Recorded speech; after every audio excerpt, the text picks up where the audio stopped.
When did your parents' rules backfire so hard it almost cost them their life? My father forbade me from speaking to any man outside our family because he said it would destroy my purity and make me worthless.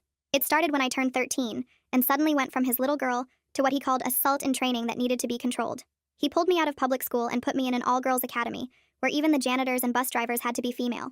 He monitored every phone call, deleted all my social media, and installed tracking apps to make sure I never went anywhere that might have male employees. When we went grocery shopping, he'd speak for me if the cashier was male, telling them I had a speech impediment rather than admit his real reason. The restrictions got more extreme every year until I basically lived in a bubble. If a delivery driver showed up and happened to be male, I had to hide upstairs. When our neighbor had a heart attack and knocked on our door begging for help, Dad made me stay silent in my room while he called the ambulance because I couldn't be let speak to a dying man. He said one word to one man would lead to another, and eventually I'd be ruined like all the other girls. Dad had already picked out my future husband through his church, a man 20 years older than me who agreed that women should be silent and obedient. The wedding was planned for my 18th birthday. I'd never even been allowed to speak to my future husband because Dad said that could wait until after the ceremony. He'd thrown away my college acceptance letters without telling me, saying education would make me argumentative and unsuitable for marriage. When I found the shredded remains in the trash and confronted him, he slapped me for the first time and said questioning him was practice for questioning God. By 17, I'd never had a conversation with a male teacher, never worked a part-time job, never even ordered my own food at restaurants if the server was male. Dad would proudly tell his friends that I was still pure, like I was some artifact in a museum instead of a human being. I became an expert at navigating the world in silence whenever men were present. At the pharmacy, I'd write my questions on paper and hand them to female employees. During parent-teacher conferences, I'd sit mute while Dad explained to bewildered male teachers why I couldn't respond to their questions. The yearbook committee wanted to interview me about winning the science fair, but when they sent Ryan from the journalism class, Dad slammed the door in his face and filed a complaint with the school about inappropriate contact attempts. Thursday night, Dad was eating dinner and lecturing me about staying vigilant against male manipulation. He was going on about how even male doctors were dangerous because they'd use medical examinations as an excuse to corrupt young women, when suddenly he stopped mid-sentence and grabbed his throat. His face turned red, then purple as he stood up from the table, knocking his plate onto the floor. He was pointing at his neck and making these horrible gasping sounds, and I realized a piece of chicken was lodged in his windpipe. I tried the Heimlich maneuver like we'd learned in health class, but I wasn't strong enough to dislodge it. Dad fell to his knees, his lips turning blue, his eyes bulging as he desperately tried to breathe. I grabbed my phone and dialed 911, my hands shaking so badly I could barely hit the numbers. The phone rang once, twice, and then a male voice answered with those professional words that meant help was coming, except I wasn't supposed to talk to him. 911, what's your emergency? I stood there holding the phone while my father collapsed onto the kitchen floor, his body convulsing as it ran out of oxygen. The male operator kept repeating his question, asking if anyone was there, saying he could hear sounds of distress and was already sending help if I could just give him an address. Dad's eyes found mine from the floor, and even through his panic I could see him shaking his head no, telling me not to break the rule even though his face was turning gray. Ma'am, if you can't speak, just tap the phone once for yes when I ask questions, the operator said, his voice calm and professional. But I needed to tell him about the choking, about the chicken, about exactly what was happening so they'd bring the right equipment and know what to expect. Dad was making these weak scratching sounds against the tile floor, his movements getting slower, and I had to choose between his life and his most sacred rule. Please, if someone is hurt, you need to talk to me so I can help, the operator said, and I could hear typing in the background as he tried to trace the call. Dad's hand reached toward me one more time before going still, his eyes rolling back, and I opened my mouth to speak, but 17 years of conditioning made my throat close up like I was the one choking. My dad was about to die because of his own rule, and for a moment I wondered if that would really be the worst thing. The words stuck in my throat for another second before I forced them out in a whisper so quiet I wasn't sure he heard. 1247 Maple Street. The operator typed fast and said help was 3 minutes away. Is the person conscious? I looked at Dad's still body and managed to say no. The operator told me to turn him on his back and start pushing on his chest. My hands shook as I rolled Dad over, his body heavy and limp. I put my hands on his chest like we learned in health class and started pushing down hard. Count out loud for me, the operator said. I counted 1, 2, 3, each number feeling wrong coming out of my mouth to a man. Dad's ribs made cracking sounds under my hands. The operator kept talking, telling me to push harder, faster, don't stop. My arms burned, but I kept going, counting to 30 over and over. You're doing great, keep going, help is almost there, he said. I heard sirens getting closer, and the operator told me to unlock the front door. My legs felt weak as I ran to the door, turned the deadbolt, then ran back to Dad. The thought of male paramedics coming in made me want to hide upstairs like always, but Dad's face was gray and his lips were blue. I kept pushing on his chest, my whole body shaking now. The door burst open and 2 people in uniforms rushed in with bags and equipment. One was a woman with brown hair pulled back, the other a man with a beard. I backed against the wall as they dropped beside Dad. The woman started working on him right away while the man asked me what happened. My throat closed up completely. I pointed at my neck and then at Dad, but no words came out. The woman looked up and saw my panic. I'm Lara. This is my partner, she said, taking over the questions. Was he eating? I nodded and pointed at the chicken on the floor. How long has he been down? I held up 5 fingers, then 6. Not really sure anymore. Lara grabbed something from her bag and tilted Dad's head back. She put a metal tool in his mouth and used long tweezers to pull out a piece of chicken from his throat. The male paramedic, who Lara called Ruben, started doing CPR with a machine that pumped Dad's chest. They put a mask over his face and squeezed a bag to push air into his lungs. We got a pulse back, but he's not breathing on his own, Ruben said. Lara looked at me and asked if I wanted to ride in the ambulance. I nodded because what else could I do? They lifted Dad onto a stretcher with tubes and wires everywhere. As we went outside, I saw neighbors standing on their lawns watching. The man from 3 houses down, the one who had the heart attack Dad wouldn't let me help, was there too. He looked at me with this expression I couldn't read. In the ambulance, Ruben sat in back with us and started asking about Dad's medical history and medications. I froze again, my hands gripping the bench. Lara noticed from where she was working on Dad and took over. Does he take any medicines? She asked gently. I nodded and held up 3 fingers. High blood pressure? I nodded. Diabetes? I shook my head. Heart problems? I nodded again. She seemed to understand something was wrong beyond just the emergency. She kept her voice soft and gave me space, not pushing when I couldn't answer. The hospital was loud and bright and full of people. They rushed Dad through double doors while a nurse in pink scrubs led me to a waiting area. There were men everywhere. Male doctors in white coats walked past. A male security guard stood by the entrance. Men sat with their families in the plastic chairs. Their voices filled the room and I felt like I was drowning. I found a chair in the corner and pulled my knees up to my chest. About 20 minutes later, a woman in nice clothes walked over to me. She had dark hair and kind eyes. I'm Kalani Santos. I'm a social worker here at the hospital, she said, sitting down but leaving space between us. Do you have anyone we can call? Family or friends? I shook my head because Dad had cut us off from everyone years ago. Mom's family was too worldly, he said. His own brother asked too many questions. The church people only knew what Dad told them. We were alone by his choice, and now I was alone because of it. Kalani pulled a small notepad from her pocket and handed it to me with a pen. The doctors need to know about your dad's medications and health history, she said quietly. I wrote down the 3 medicines Dad took every morning for his heart and blood pressure. My hand shook as I added that he had diabetes too, but refused to take insulin because he said God would heal him. She nodded and took the notepad to show the nurses who were waiting by the desk. They rushed off with the information while Kalani came back and sat down again. She didn't ask me anything else right away, which was good because my hands were still shaking. We sat there for what felt like forever, watching people come and go through the emergency room doors. A man in a white coat finally walked over to us after about 3 hours. Kalani stood up and moved closer to me like she knew I'd need her there. The doctor started explaining that Dad had been without oxygen for too long before the paramedics got his heart beating again. He used words like hypoxic brain injury and said they'd moved Dad to the ICU, but he wasn't breathing on his own yet. The machines were keeping him alive while they waited to see how much damage had been done to his brain. I felt something weird in my chest, like relief mixed with guilt, because maybe Dad would never wake up to control me again. Kalani thanked the doctor and he walked away to deal with other patients. She sat back down and asked me gentle questions about home, like did I have other family or somewhere safe to stay. I shook my head because Dad had cut everyone off years ago when they questioned his rules. Do you feel safe going home alone tonight? She asked, and something about the way she said it made me start crying. I didn't know how to exist without Dad telling me what to do every second of every day. She rubbed my back while I cried and said she'd arrange for me to stay in one of the hospital's family rooms overnight. We can talk more tomorrow about what happens next, she said, and helped me stand up. She walked me to a small room with a bed and bathroom down the hall from the ICU. Before she left, she turned and said it was really brave of me to call 911 and speak to save my dad's life. The door closed and I was alone with my thoughts for the first time in years without Dad monitoring me. I couldn't sleep that night thinking about how his own rule almost killed him. 17 years of training had almost let him die on our kitchen floor. Around 2 in the morning, the male doctor knocked and came in to check on me. He asked if I needed anything, and the words stuck in my throat for a moment.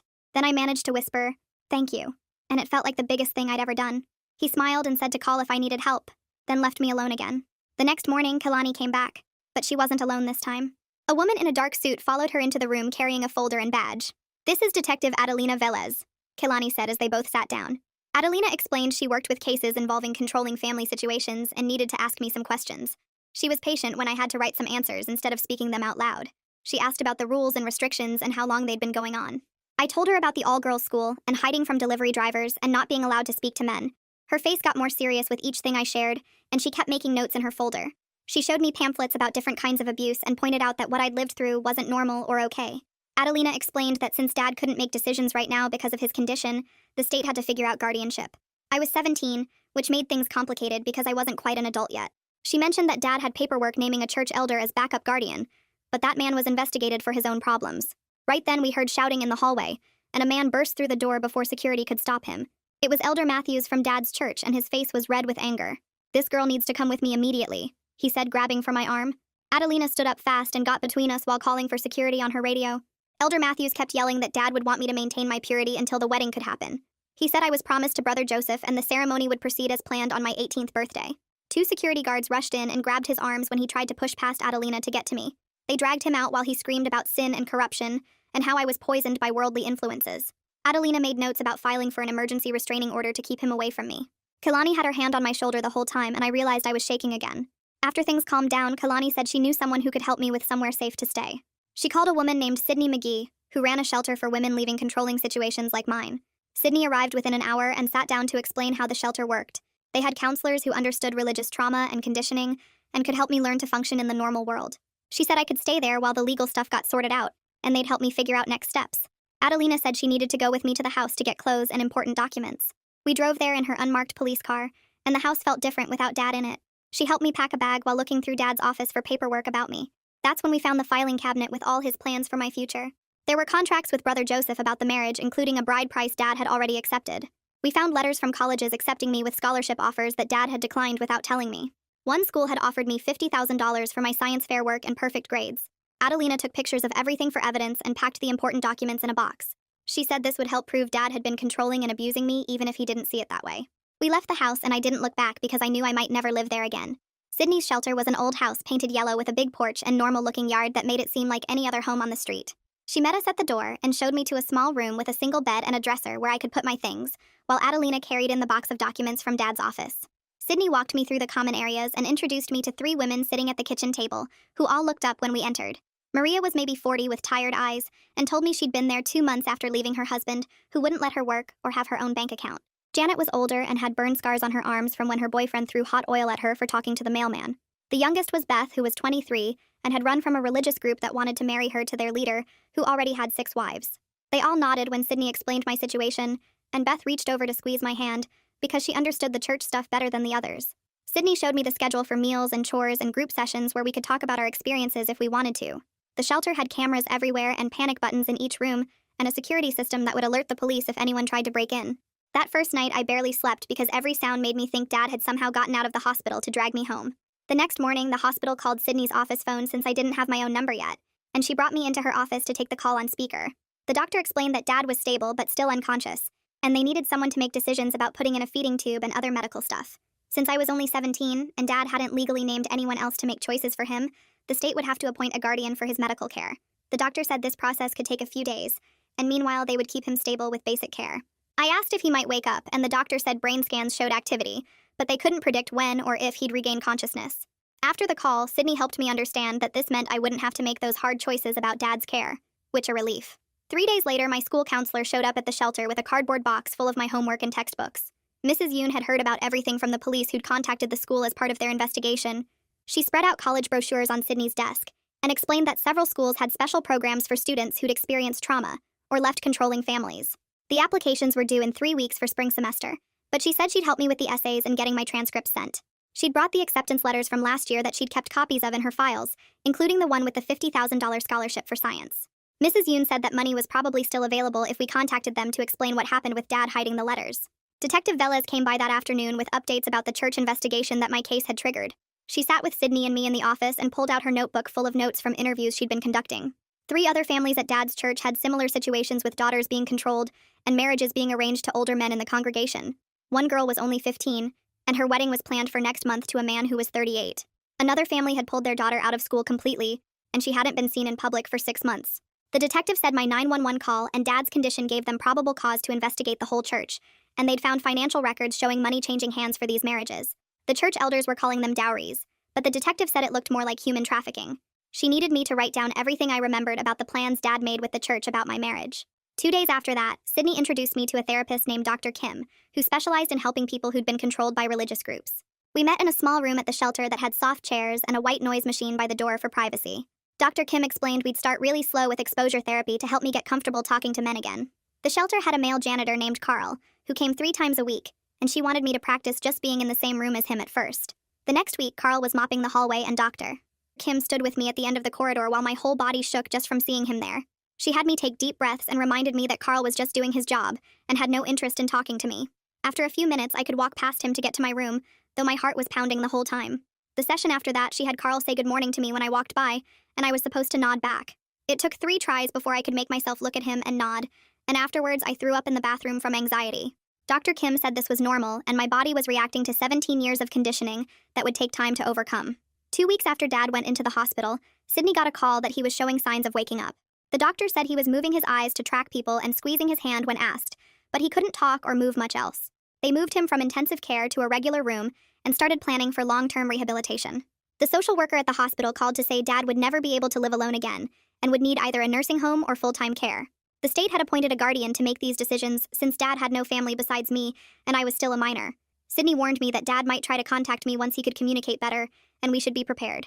Sure enough, 3 days later, Sydney got a call from someone at Dad's church saying Elder Matthews wanted to talk to me about the wedding plans. The man on the phone said it was my duty to honor the agreement Dad had made since that's what God wanted for my life. Sydney told him I wasn't available and hung up. But then we got calls from 3 other church members over the next 2 days, all saying the same thing. Letters started arriving at the shelter addressed to me talking about my obligations and how I was bringing shame on my family by hiding from my responsibilities. Sydney helped me file paperwork for an emergency protective order to stop the harassment. The court date was set for the following week, and I'd have to testify about why I needed protection from the church elder. The thought of talking in court made me sick, but Sydney said she'd be there with me, and we could ask for accommodations.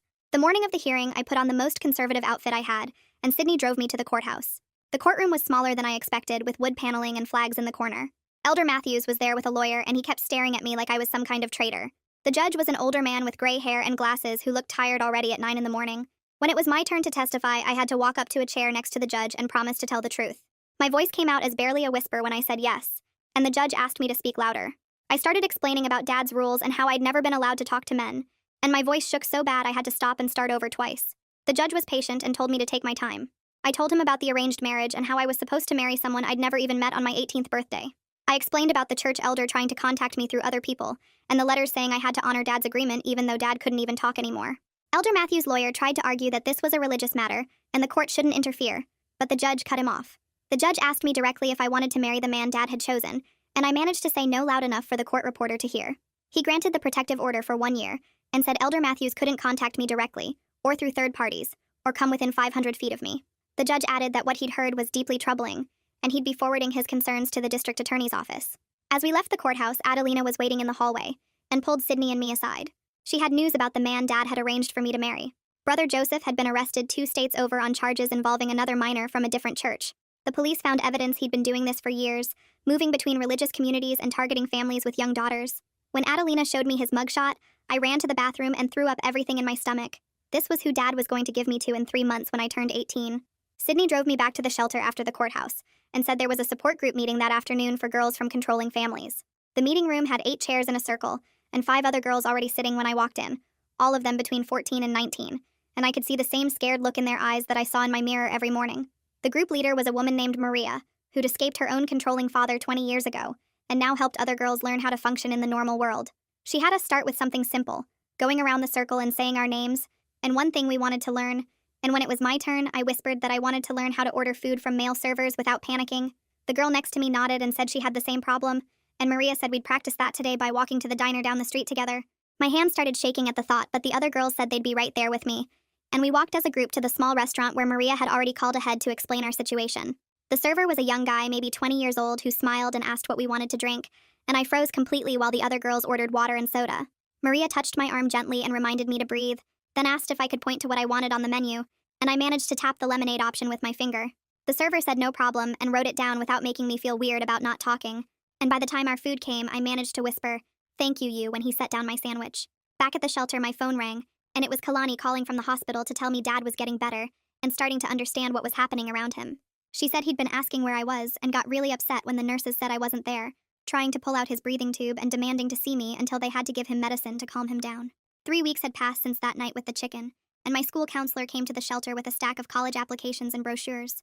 She spread them out on the table, and we looked at schools that were at least 200 miles away so the church people couldn't easily find me, but not so far that I'd feel completely lost. We focused on places with good support systems, and she helped me write essays about overcoming challenges without mentioning the specific details that might identify Dad or the church. Sydney sat with me the next day to fill out financial aid forms and explained that Dad had hidden scholarship money from me that we might be able to get back. She made phone calls to 3 organizations and found out that one of them, a science scholarship worth $8,000, had kept the money in a special account when they couldn't confirm I'd actually turned it down. The paperwork took forever, but Sydney knew exactly what to write and helped me understand terms like disbursement and enrollment verification that I'd never heard before. My therapist started working with me on phone calls because I needed to be able to talk to men for college and jobs and just basic life stuff. We started really small with me calling the pizza place down the street to ask what time they closed, and even though the call lasted maybe 10 seconds, my voice shook the whole time and I had to sit down after because my legs felt weak. Each day we did another call: the library hours, the pharmacy, the hardware store, and slowly my voice got steadier, even though my heart still raced every time a man answered. Detective Velez came to the shelter with updates about the church investigation and told me they'd found evidence of major financial crimes and tax fraud going back years. The elder who'd tried to get custody of me was now facing federal charges that would probably mean prison time. And she said the FBI was involved because some of the money had crossed state lines. 4 weeks after Dad's emergency, Kalani called to say he was awake enough to have visitors if I wanted to see him, and I decided to go with her for support. The hospital room smelled like disinfectant, and Dad looked smaller somehow in the bed with all the machines around him, his face thin and his hair messy in a way he never would have allowed before. When he saw me, his eyes got wide and he tried to talk, but the words came out slurred and hard to understand, something about purity and corruption and how I needed to come home right away. I stood at the foot of his bed and told him clearly that I'd talk to men to save his life, that I'd keep talking to whoever I needed to talk to, and that I wasn't coming home. He started thrashing in the bed and making these angry sounds, trying to sit up even though he could barely move, and the machine started beeping as his heart rate shot up. The nurses rushed in, and one of them asked us to leave while they gave him medication, and the doctor told us later that visits should be limited because Dad's agitation was bad for his recovery. Part of me felt guilty, but my therapist reminded me in our next session that Dad's reactions were his choice and his responsibility, not mine, and I didn't have to manage his emotions anymore. A month after everything started, I got my first job at a bookstore owned by a woman named Jenny, who knew my situation from Sydney and wanted to help. The store was small and cozy with books stacked everywhere, and even though most of the employees were women, male customers came in all the time looking for recommendations or asking about orders. Jenny started me on inventory in the back room, but gradually had me help at the register, standing next to me the first few times I had to ring up a male customer. My hands shook so bad I could barely work the cash register when a man asked me where the history section was, but I managed to point him in the right direction, and Jenny squeezed my shoulder and said I did great. 2 months after Dad's crisis, I got acceptance letters from 2 colleges for spring semester, both with financial aid packages that would cover most of my costs. One school had a special program for students escaping controlling families with extra counseling and advisors who understood trauma. Plus, they'd let me have a single room instead of a roommate if I needed it for feeling safe. The church rumors started spreading fast through our old neighborhood, with people calling me possessed and corrupted. But something unexpected happened when 3 different mothers contacted Sydney asking for help getting their own daughters out. I sat in Sydney's office while she took these calls, watching her write down addresses and ages, realizing my situation was helping other girls escape the same trap. Sydney drove me to the DMV the next week since Dad never let me learn to drive, saying I didn't need to go anywhere without him controlling the destination. The male driving instructor was patient when I explained why I couldn't look him in the eye at first, and he kept his voice calm while teaching me to parallel park.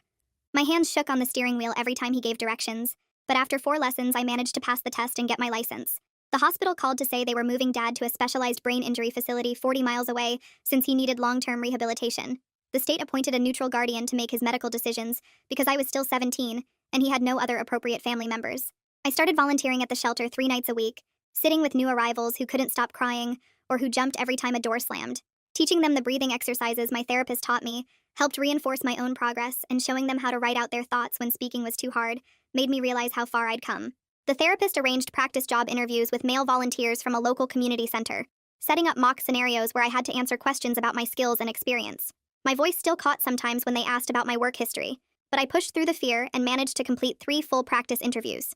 Detective Velez visited the shelter with news that made everyone stop what they were doing to listen. The investigation had revealed such extensive abuse patterns that the state was shutting down Dad's church completely, and the man Dad chose as my future husband had fled to another state, but was now on a federal watch list. 6 weeks after Dad choked on that piece of chicken, I packed my few belongings and moved from the shelter to a transitional housing program for young adults escaping bad situations. The apartment was tiny with peeling paint and noisy pipes, but it had locks I controlled and no tracking apps monitoring my every movement. The college sent my roommate assignment in a thick envelope full of orientation materials, and her name was Sarah, another girl escaping a controlling family who understood why I cried when I saw the class schedule with male professors' names. We texted constantly before move-in day, sharing our fears about living away from our family's control and building a friendship based on understanding what the other had survived. I went to the courthouse and legally changed my phone number and email address, filling out paperwork that would cut off the last ways Dad's church friends could reach me with their messages about returning to righteousness. The freedom of choosing who could contact me felt like taking off chains I'd worn so long I'd forgotten they were there. At the bookstore, a man came in looking for a birthday present for his 12-year-old daughter who loved fantasy novels. Jenny stood nearby while I showed him our young adult section, and my voice stayed steady as I recommended 3 different series about brave girls finding their own paths. He thanked me and bought all 3 books I suggested, and Jenny squeezed my shoulder after he left, proud that I'd managed a completely normal customer interaction. Each day got a little easier. Each conversation with a male stranger felt less like drowning, and I started to believe I might actually make it through college and build the life Dad tried to steal from me. The hospital called 3 days later with an update that changed everything. Dad could talk again, but the words came out slow and mixed up, and the doctor explained he'd never walk without help or live alone again. The left side of his body barely worked, and he needed someone to help him eat and get dressed and do everything he used to control in my life. When I visited him that week, he tried to lecture me about staying pure, but kept forgetting words and getting confused about where he was. The nurse had to remind him 3 times that I was his daughter, not his sister, and he kept asking why the male orderly was allowed in his room. 2 months after he choked on that chicken, I boarded a plane by myself for the first time to visit the college campus. The male TSA agent asked me to remove my shoes, and I did it without freezing up. Then the taxi driver from the airport talked about his daughter going to the same school. Walking around campus felt like stepping into a different world, where nobody knew about Dad's rules or the wedding he'd planned for my birthday. The dorm rooms were small, but they had lockside control, and the library stayed open all night for students who wanted to study. A week later, an envelope arrived at the shelter from the scholarship organization that had kept my money when Dad never responded to their letters. They wanted me to speak at their annual dinner about educational barriers and how they could identify other girls whose parents might be hiding opportunities. I wrote back saying yes, because maybe my story could help them save someone else before it was too late. My 18th birthday came on a Tuesday at the transitional housing. No white dress or church ceremony, or man 20 years older waiting at an altar. Sydney brought a chocolate cake from the grocery store, and the other residents sang happy birthday in the common room. All of us survivors of different kinds of control. We stayed up late talking about our plans, mine for college and theirs for jobs or trade schools, or just learning to exist without someone watching every move. The therapist scheduled my last session before college for that Friday, saying we'd covered 2 years of work and 2 months of intensive meetings. She taught me how to spot controlling behavior in new people, and gave me worksheets about maintaining boundaries and recognizing red flags in relationships. I practiced saying no to different scenarios she acted out, my voice getting stronger each time I refused something that didn't feel right. Packing for college felt like planning an escape all over again, except this time it was legal and celebrated. I bought jeans that actually fit instead of the long skirts Dad demanded, and tank tops that showed my shoulders and a laptop without any tracking software. Each piece of clothing I folded into the suitcase was something Dad would have burned if he'd found it in my closet 6 months ago. The bookstore let me pick out novels he'd called gateway drugs to sin, stories about women who made their own choices and didn't apologize for existing. Freshman orientation started with all the new students split into discussion groups, and mine had 4 girls and 5 guys talking about what we wanted to study. When my turn came, I told them about wanting to major in psychology, to understand how people get trapped in controlling situations and how to help them escape. One guy asked about my interest in that specific area, and I gave him a real answer, not silence or looking at the floor. The girl next to me mentioned her dad was super strict too, and we exchanged numbers to get coffee later. By December, I was writing my name on final exams in classes Dad never wanted me to take.